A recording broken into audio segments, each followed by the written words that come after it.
오늘은 기다림은 낭비가 아니다라는 제목으로 말씀을 나누려고 해요. 기다림은 낭비가 아니다라는 이 제목은 책에서 가져온 제목입니다. 제가 한 달에 한 번씩 책을 좀 이렇게 많이 사는 때가 있는데 이제 학교 다니면서 책을 사놓고 못 읽은 거예요. 그러다가 이제 설교 준비하면서 어떤 책들 좀 참고하면 좋을까 하다가 책장을 딱 봤는데 마침 기다림에 대해서 나누려고 했는데 이 책이 제가 옛날에 사놨던 책이 딱 눈에 띈 거죠. 그래서 이 책의 제목을 오늘 설교 제목으로 가져왔습니다. 이 책의 추천사에서는 이렇게 얘기하더라고요. 우리는 즉각적인 만족을 누리는 시대이다. 예를 들어서 쿠팡에서 물건 사면 언제 와요? 새벽 배송. 당일은 안 오죠, 요즘에. 당일은 가끔 와요. 일찍 주문하면. 네. 저녁에 주문해도 다음날 새벽에 오고, 그리고 또 내가 뭐 필요한 정보가 있으면 핸드폰 펴서 보면 바로 찾을 수 있고, 그리고 무엇보다도 내가 보고 싶은 드라마나 영화가 있으면 넷플릭스 키면 몇 초 만에 볼 수 있죠. 재미없으면 다른 걸로 넘어갈 수 있고. 우리 이런 식으로 기다리지 않고 즉각적인 만족을 누리며 살아가는 시대라는 것입니다. 이러한 시대 상황 가운데에서 오늘 설교 제목에 그리고 키워드인 기다림이라는 것은 뭔가 되게 지루하고 허비하고 낭비하는 뭔가 없어야 하는 악과 같은 그런 존재인 것처럼 느껴집니다. 우리 고등부 친구들도 그렇지 않나요? 뭔가 기다리는 게 즐거운 친구들 없죠? 저는 기다리고 싶어서 버스도 일부러 한 대 놓쳐요. 그냥 기다리고 싶어 좀 여유롭게 한 사람 없죠? 네, 없어. 왜 이렇게 놀래? 그런 사람 없는 것처럼 우리는 바로바로 내가 원하는 게 해결되고 내가 기대하는 게 바로 이루어지고 신앙생활에서도 마찬가지예요. 내가 하나님께 기도했는데 바로 응답되기 원하고 뭔가 바로 하나님이 그래 알겠어 오케이 하고 해결해 주시기를 원하는 그 우리의 마음, 그게 바로 이 기다림을 싫어하는 이 시대 가운데의 우리의 현상이라는 것이죠.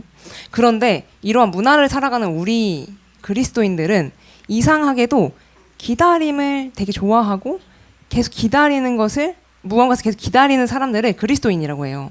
그래서 저는 기독교를 하나로 정의하면 뭐라고 할래? 라고 하면 기다림의 종교가 아닐까라고 생각할 정도로 성경 곳곳을 보면 온통 기다림에 대해서 그 이야기들로 가득 차 있습니다. 예를 들어서 특히 우리 이제 성경 말씀의 맨 마지막 권이 뭔지 아는 사람? 요한계시록.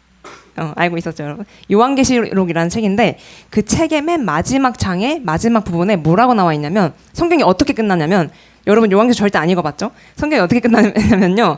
아멘 주 예수여 오시옵소서라고 끝나요. 주님을 기다리는 거죠. 주님 오시옵소서. 이 요한계시록의 시대, 이 편지를 받았던 이 시대의 사람들은 어떤 상황이었냐면 예수님 승천하시고 나서 1세기에 로마 제국에 엄청난 박해를 받았던 시대예요. 어느 정도로 박해를 받았냐면 여러분 콜로세움 들어보셨죠? 콜로세움의 그 원형 그 뭐라 그러죠? 극장 같은 데에서 그리스도인들을 다 몰아넣고 사자를 푸는 거예요. 그래서 그 사자의 날카로운 뭐 발톱과 이에 갈기갈기 찢기도록 하는 그런 박해. 그리고 심지어 저 수업에서 배운 건데 그 당시에는 이런 불빛이 없잖아요. 이 형광등이. 그래서 이 그리스도인들을 잡아서 매달고 거기다가 불을 태웁니다. 그 불을 가지고 로마 사람들이 즐겨 먹고 밤에 그런 파티를 즐기는 문화가 있었다고 해요. 실제 사진 아니지만 그 그린 사진도 봤습니다. 이런 식으로 혹독한 그런 핍박을 받으면서도 그들이 가졌던 믿음 하나죠. 아멘 주 예수여 오시옵소서. 예수님을 기다리는 그 믿음이 있었습니다. 예수님이 오실 것이고 우리를 반드시 구원하실 거야 라는 그 믿음으로 그 콜로세움의 수많은 야유 속에서 사자에게 찢김을 당하면서 십자가가 아니라 그 매달려서 불에 타면서도 예수님을 향한 믿음을 갖고 있었던 것이죠.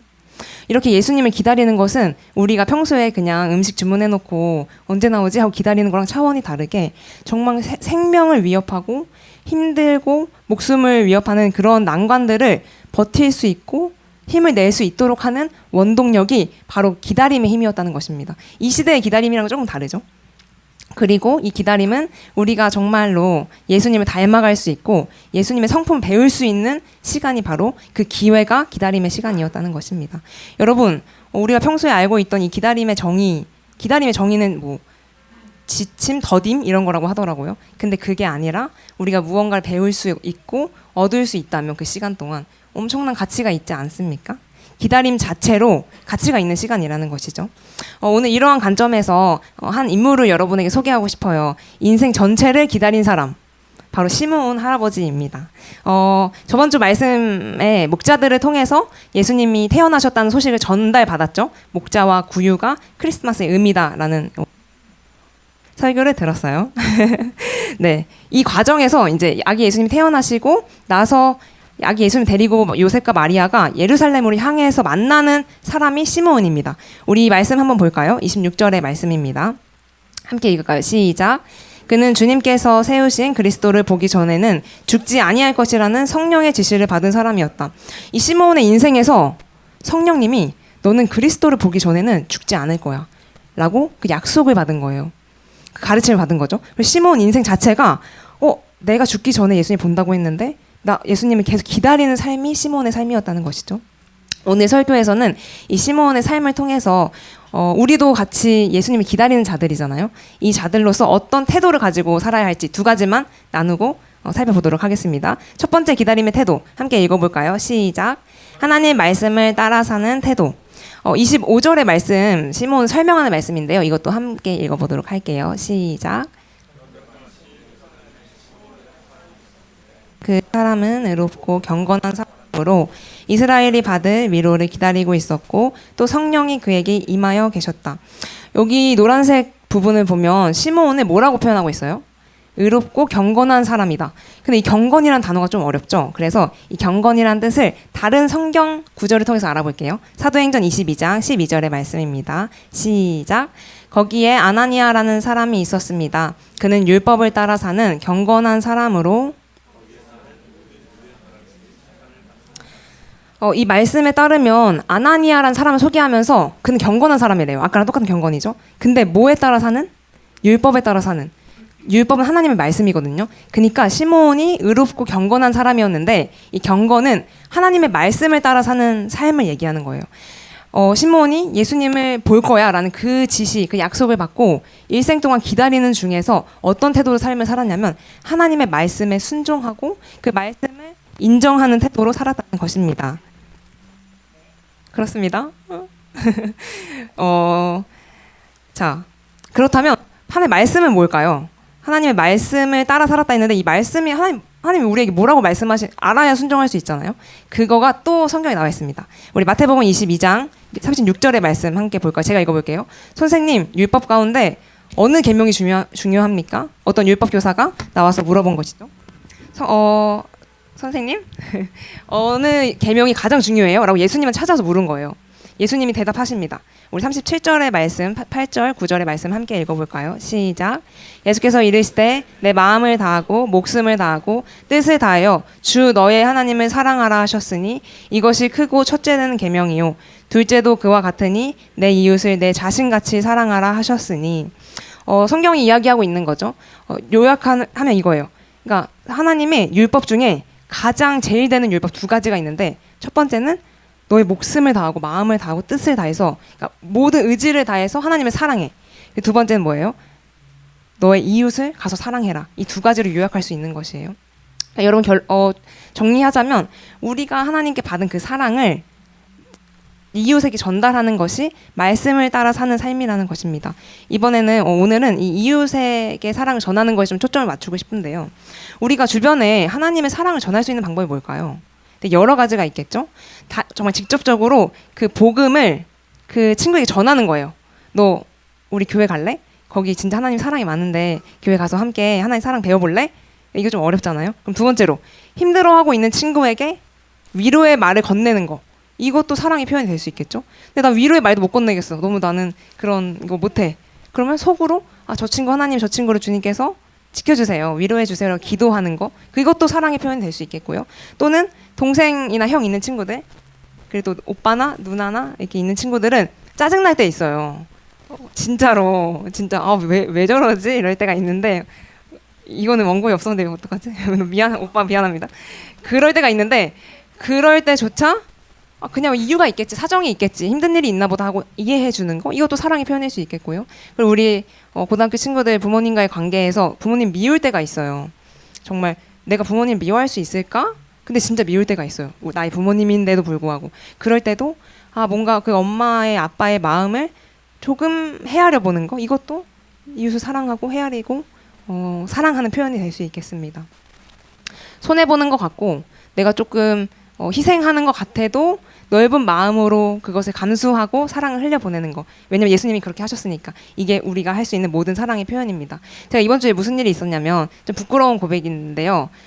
좀 짜증낸 일이 있었어요. 그 학교 저 종강해가지고 짐 다 싸가지고 이제 나왔어요. 그래서 어머니께서 차를 끌고 저를 데리러 오셨어요. 짐이 많으니까. 근데 딱 차에 탔는데 탄내가 나는 거예요. 차가 이제 터져가지고 연기가 너무 많이 나가지고 그 다 학교 사람 다 쳐다보고 이제 이 차를 이제 운행할 수가 없는 상태가 된 거죠. 견인차를 불렀어요. 그래서 이제 견인차 불러서 그 좀 오래 기다리고 거기서부터 조금 피곤했어요. 이제 시험 보고 피곤하면 원래 짜증 나잖아요. 그래서 피곤한 상태에서 견인차 언제 오지? 빨리 가야 되는데 이러고 있는데 견인 기사 아저씨께 전화가 온 거예요. 이 학교의 이 복잡한 길은 제가 더 잘 알기 때문에 제가 전화를 받았어요. 받았는데 아저씨가 처음부터 짜증을 내시는 거예요. 그래서 어디 계시냐 도대체. 그래서 저희 이 위쪽에 있다. 이 삼생활관 뒤로 오시면 된다 했는데 막 눈이 많아서 못 들어간다 여기는. 화물차가 어떻게 들어가냐 이러면서 우리 보고 오라는 거예요. 차 운행 못 해가지고 견인하러 전화한 건데 좀 내려와 주세요 이러니까 제가 그게 좀 짜증이 나가지고 아니 차를 운행할 수 없는데 어떻게 내려가요? 연기가 났다니까요. 이렇게 짜증내지 않고 좀 앙칼진 목소리로 어떻게 내려가요? 차가 운행이 안 된다니까요. 이렇게 저 나름에는 짜증낸 표현이었어요. 아저씨, 이렇게 기사님 와주실 수 없나요? 거기서 왼쪽으로 돌면 오실 수 있는데 했더니 안 된다 하고 한번 해보자. 그래, 터지지 않을까 했는데 시동 괜찮았어요. 그래가지고 좀 내려가가지고 계시길래 왔더니 이쪽 말고 저쪽으로 가세요. 이렇게 해가지고 돌아가지고 왔어요. 그래서 표정이 굳어져가지고 그냥 인사도 안 하고 막 네 이렇게 뭐 이렇게 하고 차 싣고 옆자리에 탔어요. 견인차는 못 타거든요. 자기 차에 아저씨 옆자리에 탔는데 좀 어색한 거예요. 그리고 내려가는 길에 이제 제가 총신 신학대학원에서 이제 학교 수업 받고 있잖아요. 그리고 제가 지금 견인한 곳은 어디예요? 신대원이잖아요. 그랬더니 그 기사님이 여기 신대원 학생이에요? 이렇게 물어보시는 거예요. 그래서 네 이랬더니 전도사 사역도 하고 있어요? 그래서 네 그랬는데 그 순간 제가 너무 부끄러운 거예요. 여기 신대원이었지. 그러니까 이 분이 알고 있는 교회를 다니는 분이셨는데 제가 신학대학원생으로서 그렇게 좀 짜증내는 말투로 여기까지 오시라니까요. 이렇게 운행 못 한다고요. 이렇게 했던 게 갑자기 너무 부끄러워지면서 대화를 못 나누겠는 거예요, 아저씨랑.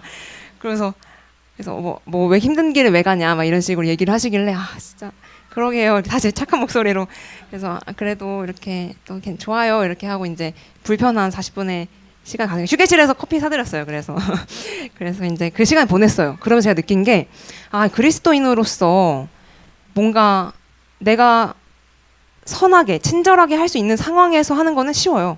근데 짜증나는 상황에서 예수님 기억하는 거 너무 어려워요. 제가 신학대학원생이라는 거, 전도사라는 것을 기억하는 게 너무 어려웠어요.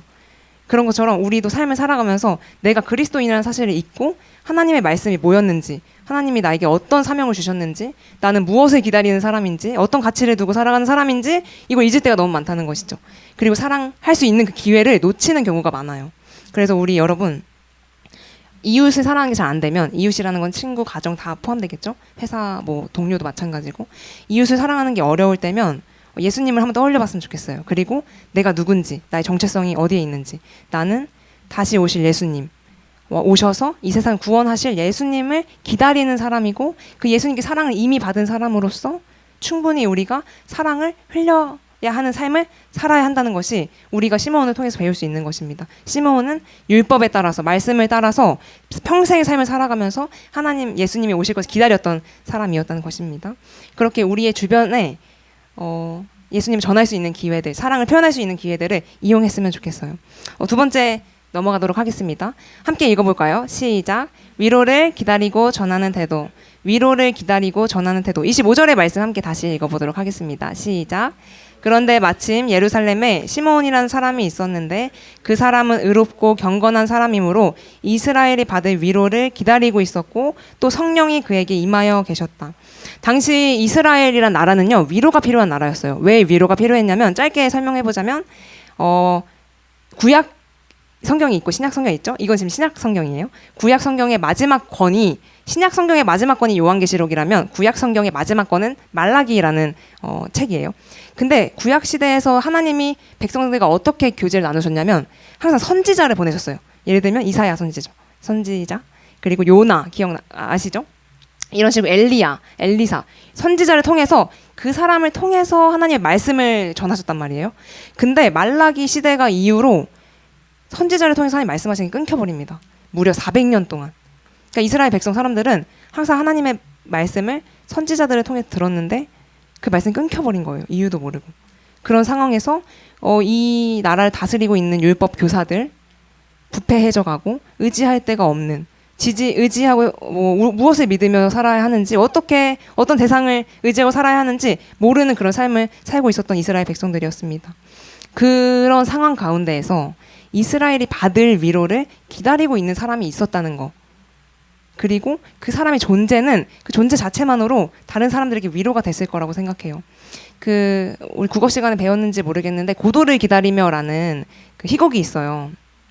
아시는 분 있나요? 고도를 기다리며. 그 희곡에는 어떤 내용이냐면 그 두 사람이 고도라는 어떤 이름의 주인공을 기다려요.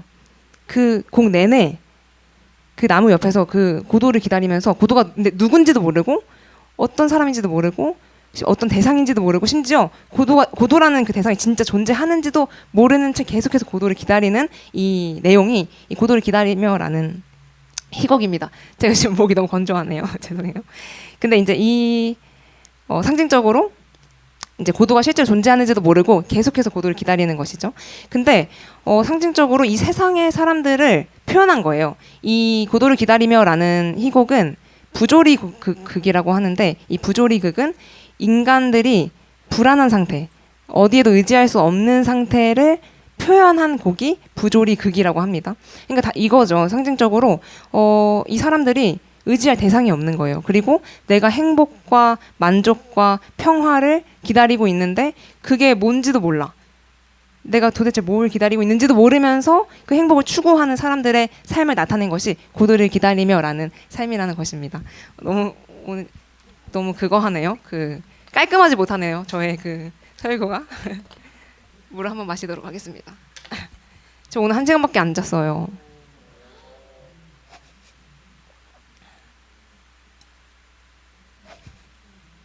물 먹방. 좋습니다. 그런 작품이 고도를 기다리면데 우리 기독교는 어떤 것을 기다리죠? 의미 없는 고도가 아니라 분명히 아까 얘기한 다시 오실 예수 그리스도, 우리의 위로자가 되시는 분을 기다려요. 우리 기도할 때 대상이 있잖아요. 하나님께 기도하잖아요. 그리고 여러분이 믿을지 안 믿을지 모르지만 그 하나님 분명히 우리의 기도를 들으시는 분이란 말이에요. 이 세상의 기다림과 너무 차원이 다른 기다림이죠. 말씀 한 개 읽어볼까요? 이사야서 66장 13절의 말씀입니다. 이 말씀이 우리에게 하나님이 어떤 존재이신지 알려주는 말씀이에요. 함께 읽어볼까요? 시작. 어머니가 그 자식을 위로하듯이 내가 너희를 위로할 것이니 너희가 예루살렘에서 위로를 받을 것이다. 또 그 다음 구절 49장 13절의 말씀 함께 읽겠습니다. 시작. 땅아 즐거워하여라. 산들아 노랫소리를 높여라. 주님께서 그의 백성을 위로하셨고 또한 고난을 받은 그 사람들을 긍휼히 여기셨다. 우리는 이런 존재가 되어야 합니다. 위로가 뭔지도 모르고 위로를 어디서 받아야 되는지 모르는 알 수 없는 고도를 기다리는 그들에게 하나님이 위로자가 되시고 분명히 너희를 위로하고 계셔. 그리고 나를 위로하셨고 내 삶을 통해서 너희가 그걸 알았으면 좋겠어 라는 걸 전할 수 있는 우리가 되어야 한다는 것입니다. 여러분 일단 우리의 삶에서 하나님은 우리를 위로하십니다. 예수님의 존재 자체가 우리의 위로죠. 우리가 의지할 수 있고 내가 나약하고 뭔가 실패해도 그 마지막에 하나님이 책임질 수 있는 그 모든 경우의 수를 다 가지고 계세요. 그러니까 내가 어떻게 실패한 것 같아도 그 끝은 하나님이 결국에 다시 우리 요셉 이야기 배웠잖아요. 다시 선으로 바꾸시고 다시 우리의 삶을 정말 가치 있게 그리고 협력해서 선을 이루도록 만드시는 분이 하나님이란 말이에요. 그 하나님을 알고 있는 우리가 첫 번째로는 말씀을 따라서 사랑하는 거, 주변 사람들을 사랑하는 것을 따라서 두 번째로 위로를 전하는 삶을 통해서 그렇게 하나님 자신을 우리를 통해서 알리시기를 원하십니다. 우리 다음 주에 크리스마스 예배 드려요. 그동안은 크리스마스 예배 때 우리 맛있는 거 먹었잖아요. 작년에 맛있는 거 닭강정 먹고 게임하고 그때 이제 벌써 1년 전이에요. 그게 그때 하겸이랑 재현이가 우리 이제 3학년이니까 열심히 하자 이렇게 했었는데 그게 또 1년이 지나가지고 다시 그 날이 왔어요. 우리 예수님을 찬양하고 맞이하는 날이 왔습니다. 근데 이번 크리스마스 예배는요, 우리끼리 맛있는 거 먹지 않으려고 해요. 어떤 거 할 거냐면 속으로끼리 오늘 고민해 보는 거예요. 우리가 내 주변 사람들에게 위로를 전할 수 있는 방법이 뭐가 있을까? 청년부에서는 그런 거 하거든요. 경비 아저씨에게 귤박스 사다 드리기, 그 족끼리, 아니면 경찰서 찾아가서 전달해 드리면 수고 많으셨어요 하네, 이렇게 하기, 이런 거 하고 있어요.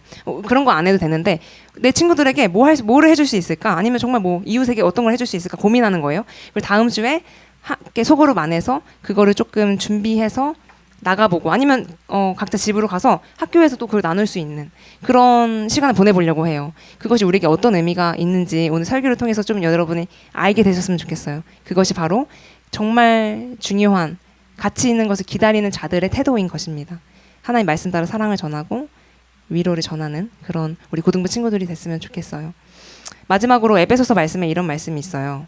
술 취하지 말라, 이는 방탕한 것이니 오직 성령으로 충만함을 받으라. 그 김기리라는 개그맨이 새롭게 하소서라는 간증 프로그램에서 이런 얘기를 했어요. 술 취함과 여러분 술 취해 본 적 없으시겠지만 저도 없어요. 그래서 잘 모르는데 술 취함과 성령 충만의 공통점이 뭔지 아세요? 술 취한 것과 성령으로 취한 것, 성령 충만한 것이 어떤 공통점이 있을까? 바로 용기가 생긴다는 거예요. 술 취하면 그런 얘기 많이 들어봤죠. 그 전 여친한테 전화하고 아니면 고백하고, 그 노래 가사들도 막 나 술 취해서 막 너네 집 앞에 찾아갈 거야 막 이런 얘기 많잖아요. 용기가 생겨요. 왜냐면 이게 나를 이렇게 나의 주도권이 이 알코올에 있기 때문에. 성령 충만한 것도 마찬가지. 성령 충만한 건 뭐예요? 성령님이 내 안에 계셔서 나를 이끌어 가시는 거예요. 성령님이 내 안에 계시면 용기가 생깁니다, 여러분. 이렇게 기독교가 인식이 안 좋은 시대에 내가 무슨 하나님 전해요 라고 할 수 있는데, 여러분 용기를 주실 거예요. 오늘 시몬 오늘 읽은 말씀 보면 성령의 지시를 따라 성령의 인도하심으로 성령으로 말미암아, 성령이라는 단어가 되게 많이 나오거든요. 나중에 한번 읽어보세요. 성령 충만했기 때문에 용기 있는 삶을 살 수 있는 거고, 사랑이 희미해져 가는 이 시대 가운데 사랑을 전할 수 있는 사람들이 되는 것입니다. 여러분, 우리 죽전우리교회 고등부 우리 멋쟁이들이잖아요. 우리 그냥 평범하게 다른 사람들, 다른 친구들처럼 그냥 크리스마스 때 즐기고 파티하고 지나가는 것이 아니라 정말 복음의 단어를 꺼내지 못하더라도, 하나님이 너네를 사랑하셔 라는 그 말을 직접적으로 하지 못하더라도 성령님이 주시는 그 용기를 가지고 그 작은 사랑과 친절과 따뜻한 목소리를 전할 수 있는 우리 친구들이 됐으면 좋겠습니다. 우리 이 말씀 기억하면서 함께 찬양 한번 할까요? 시간을 뚫고 짧게 찬양하고 기도하고 마치려고 하는데요. 여러분, 놀라운 소식이 있습니다. 예수님이 이미 이 땅에 오셨어요. 그래서 이미 우리를 죄에서 건지셨어요. 우리는 죄에서 자유해요. 근데 예수님 다시 오신대요. 예수님이 오셨던 그때와 예수님 다시 오신다는 그때 그 사이를 우리가 살아가고 있는 거예요. 그래서 이미 예수님 승리하셨거든요. 이미 우리를 모든 죄에서 자유케 하셨는데 예수님이 마지막에 너네에게 올게 약속하셨어요. 내가 너네에게 올 때까지 기다려라 라고 말씀하신 그때가 오기 전까지는 좀 긴장 상태에 있는 거예요. 왜냐, 죄가 아직도 살아있는 것처럼 느껴지고, 사실 죽었는데 이미 예수님이 다 승리하셨는데 죄가 아직도 활발한 것 같고 활개치는 것 같고 죄가 승리한 것 같고, 뭔가 주변 사람들 보면 사랑이 점점 없어지는 것 같은 시대일지라도 사실 그렇지 않습니다. 우리가 조금만 성경의 관점으로, 믿음의 시선으로 세상을 바라보면 하나님이 어떻게 통치하고 계시는지가 보일 거예요. 그게 우리에게 소망이 되고 우리가 기다릴 수 있는 이유가 되는 것입니다. 여러분, 이 시간 우리 함께 이 땅 가운데 시공간을 초월해서 내려오신, 그래서 지금 내 안에 계시고 내 옆에 계시고 나의 삶 가운데 동행하고 계시는 예수님을 좀 느끼는 시간 됐으면 좋겠어요. 이 시간 찬양 가사에 좀 집중하면서 함께 찬양하도록 하겠습니다.